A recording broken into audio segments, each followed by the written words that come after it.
It's a question of principle. Do you help people in countries defend themselves, especially countries when you can do so on a legal basis and avoid any kind of backlash from the United States? Or do you do what those who are so idealistic and who believe you can just blow up the world and that will end up leading to a better outcome? China is going to choose the option that benefits itself and still brings benefits to its partners. This was in the Jerusalem Post.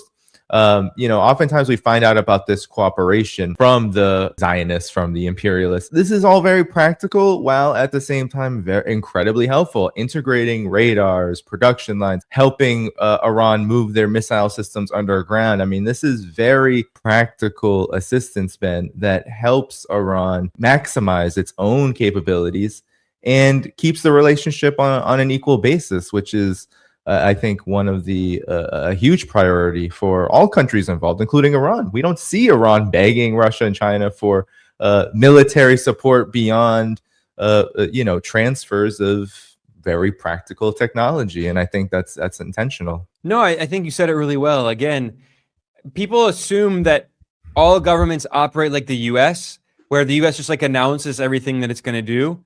I mean, sometimes the U.S. doesn't announce everything, but it announces a lot of things.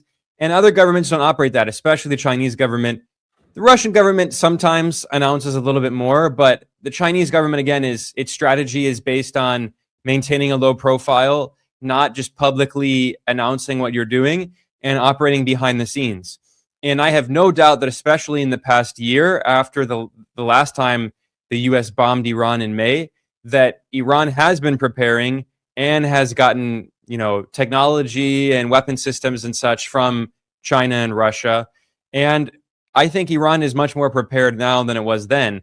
I'm not saying that Iran was totally unprepared last year, but let's not forget what I mentioned earlier, that Iran had been in negotiations and Iran thought these were real negotiations with the Trump administration. And we now know it was a ruse. It was an illusion to try to keep Iran unprepared, relatively unprepared, off guard for this, surprise U.S.-Israeli war. They're much more prepared now. Major blowback on the United States, which is a very common development whenever the U.S. is trying to engage in a war that it simply cannot win. And I think it goes even further, of course, beyond, and I think it comes full circle beyond just this strengthening of the multipolar world. I think also what we've seen in Iran is we've seen Iranians come together in a massive way, maybe to a larger extent than has happened, in recent history. And I just want to pull up some examples of this. The anniversary of the Islamic Revolution just happened, the 47th. And here's just one photo of how many people were out in the streets. There were estimates of about 30 million across the country. That's almost 1/3 of the entire population were celebrating in this way. And Ben, I just wanted to play this video that I found very powerful. I'll have to read it because it is not in English, but I wanted to pull it up here. From someone who was once opposed to the government. And here's what she had to say after all of these, the riots, the proxy war that killed thousands of people in Iran that U.S. and Israel sponsored. And then, of course, all of these strike threats. Here was her message. She says, "I'm a lawyer and a social worker. And I've also been a political prisoner. I've been banned a lot. I was a starred student too. I even condemned government policies." She continues to say that, but because right now the Ayatollah Khamenei is at the front line of defending Iran because of him and the call that he made, I am joining this march for the first time in my life. So those outside of Iran who think that by sanctioning and emptying the streets, she goes on to say, they can attack Iran, know that as long as people like me in Iran exist, they can't even dream of coming to Iran.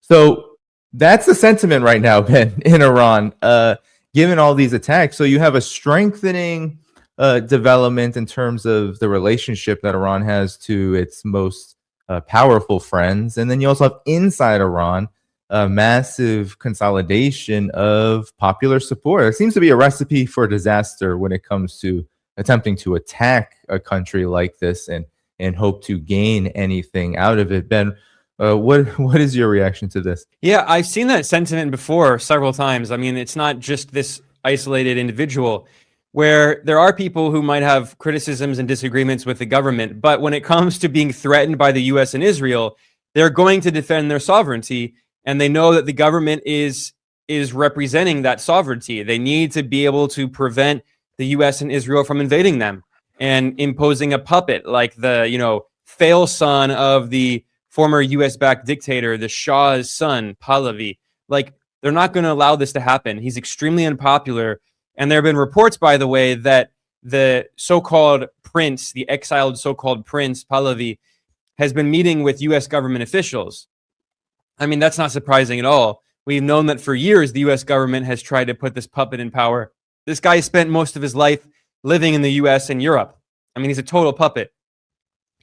Now, in terms of the US attacks on Iran, a point that I've really been emphasizing in my work, and I published a video and an article about this, is the economic war, which is so devastating and even deadlier than the military conventional war. I really hope we don't see a conventional military war. Unfortunately, I think that the US will probably bomb Iran again. Whether or not that expands into a bigger war, we'll see, or whether or not it's like last time where it's 2 weeks, we'll see.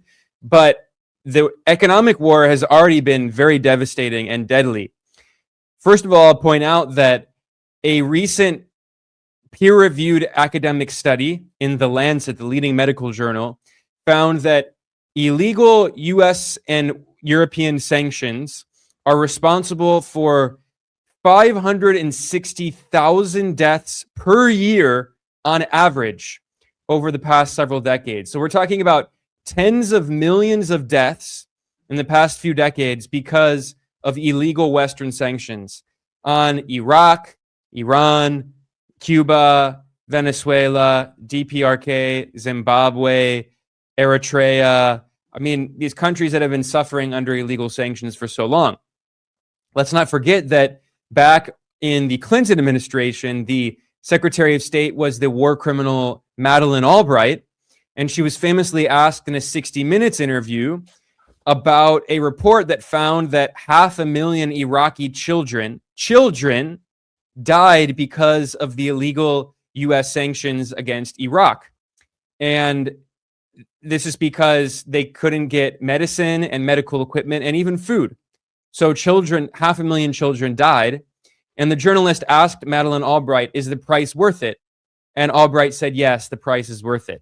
So this is a sitting US Secretary of State live on TV saying, yes, we starve and kill 500,000 children for our empire, and we think it's justified. That's not a new policy. It's been going on for decades now. And Iran has suffered from those sanctions, along with Cuba and Venezuela. I know later you want to talk about the barbaric medieval blockade that the US has put on Cuba to try to kill as many Cuban civilians as possible. Just totally medieval, just fiendish, vile, disgusting monstrosity that the US is doing there. Well, in Iran, it's not as extreme, but it's still pretty devastating. Scott Bessent, the US Treasury Secretary, has publicly said in multiple speeches that the US is trying to collapse the Iranian economy. That's the language he used. He said they're trying to collapse the Iranian currency, the rial, to make it worthless, to destroy the purchasing power of 93 million Iranians.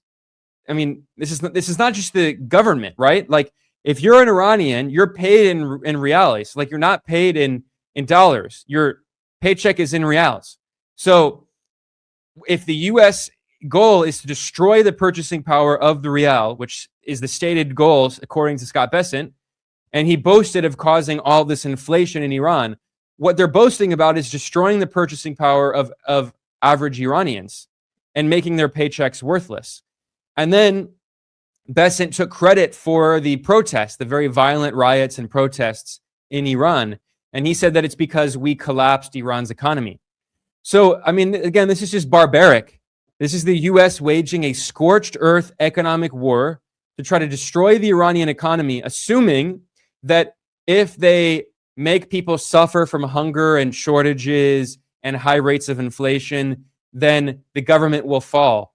But in some cases, what actually happens is this actually forces people who were critical of the government to actually rally behind the flag, to support the government, like that woman we saw in the video there, because they understand that despite the differences they have with the government, the state is acting to defend their sovereignty, and they do not want to be colonized and controlled by a foreign power. And you mentioned earlier, Ben, Starlink. It was just really, there was just a report that had come out in the Wall Street Journal as we speak. The report was from the Wall Street Journal that this was a U.S. operation. 6,000 Starlink terminals went to Iran during the whole so-called, this is Israeli media, Ynet, the protest crackdown, the riots that killed upwards of 3,000 plus people. Iran has every reason to do anything it can to maintain its sovereignty. It has literally, you had one of the richest,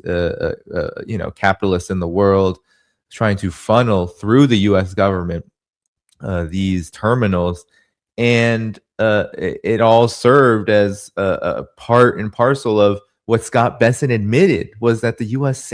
tried to sink Iran's economy and its currency in order to achieve regime change. And now it seems like all of that has been forgotten, and we're just talking about a nuclear deal. Yeah, well, again, it's not really just a nuclear deal. It's capitulation. The U.S. wants Iran to abandon Palestinians, abandon its foreign policy, and to just be totally compliant, like what the U.S. is trying to force Venezuela to do. The U.S. literally told Venezuela, you have to cut your ties with your most important partners, China, Russia, and Iran, and Cuba. I mean, it's outrageous. The U.S. wants to apply the so-called Monroe Doctrine to the entire world. That's the strategy of U.S. foreign policy. A global Monroe Doctrine, a global dictatorship controlled by the U.S. And in terms of Iran and Starlink, that was a very funny report when I saw that, because I'm sure you saw this, Danny. There were all these idiots. I'm not even going to beat around the bush. Just complete idiots who claimed that, it was young bootstrapping protesters and dissidents in Iran who they raised money and they bought thousands of Starlink units. Oh yeah, because they have, tens or hundreds of millions of dollars just sitting around you have to literally be a child or just a complete idiot to believe that nonsense. That was the narrative we were fed for a few weeks there. And then the Israeli media says, oh yeah, by the way, this was the US government. Duh. I mean, again, it just shows that you can't believe half of what's said in the Western media about Iran or any of these countries. And the so-called journalists repeating the stories before that were just, again, they're just propagandists. They're stenographers for the US government. If they actually believe that Iranians were just raising money to buy it's so stupid. Yeah. Buy Starlink even though you're sanctioned to hell. You actually don't have access to Starlink unless there's an exception being made. And the only exception that can be made is through an operation. So it's the only way, right? Because Elon Musk is not going to be caught dead violating U.S. sanctions. No way. Has he done it before? No. And he's getting paid. He's not going to give that for free. I mentioned earlier that Starlink has provided this technology to Ukraine, the far-right Venezuelan opposition, and Iran. But I'm sure the U.S. government was paying for that. Elon Musk he's the world's richest billionaire oligarch. I mean, he does not do anything for free. So anyway, getting back to this issue of Iran, it was so obvious this was an attempt to overthrow the Iranian government. And the difference with Trump is he never hides this stuff. Previous U.S. leaders will say, especially Democrats will talk about democracy and human rights and all this nonsense and say, we're not involved. Trump boasts of it. Trump, during these violent riots and this insurgency, an Israeli journalist admitted that he said a foreign country was giving weapons to these violent insurgents in Iran to try to overthrow the government and to kill security forces. He didn't name what the country was, but we don't need to speculate. It's the U.S. and Israel, obviously, are giving weapons to these Iranian extremists, these insurgents, to overthrow the government. And this is why there's been all this reporting of the death toll in Iran and mistranslation of the comments made by Ali Khamenei, who said there were around 3,000 deaths of everyone. That's not just rioters and protesters. That includes hundreds of security personnel. We don't even know how many were killed by these U.S. and Israeli-backed insurgents with weapons, according to an Israeli journalist for a major Israeli media outlet. And then the U.S. is spending who knows how much money and working with the CIA and stuff to send Starlink to Iran in order to coordinate, just like it's doing in Ukraine. So this is a low-intensity war that the U.S. is waging, the U.S. and Israel waging against Iran. And if you believe this childish propaganda, this Western narrative that it's just peaceful protesters and the evil regime and the mustache-twirling villain in Tehran, they just shoot protesters because they're just bloodthirsty and they just love killing innocent people. If you believe that, I mean, you've given yourself a lobotomy. Like, you are not on planet Earth. You are on Mars. You do not understand anything about the world. Fortunately, I think a lot of people now see through this propaganda, especially people who remember the lies about Libya in 2011, and then the lies about the so-called peaceful protesters and moderate rebels in Syria who ended up being Al-Qaeda. And now the leader of Syria is literally the leader of Al-Qaeda. I mean, I'm not in any way exaggerating. The unelected dictator of Syria right now, backed by the West, was the leader of Al-Qaeda, and he was in ISIS. So if anyone still believes this ridiculous propaganda about evil regime gunning down peaceful protesters, I'm sorry, just like you've been living under a rock for the past 20 years. And if you still believe it at this point, then there's no like, you're never like, you must believe that Israel was defending itself in Gaza. Like, that's the level of lobotomy you have given yourself.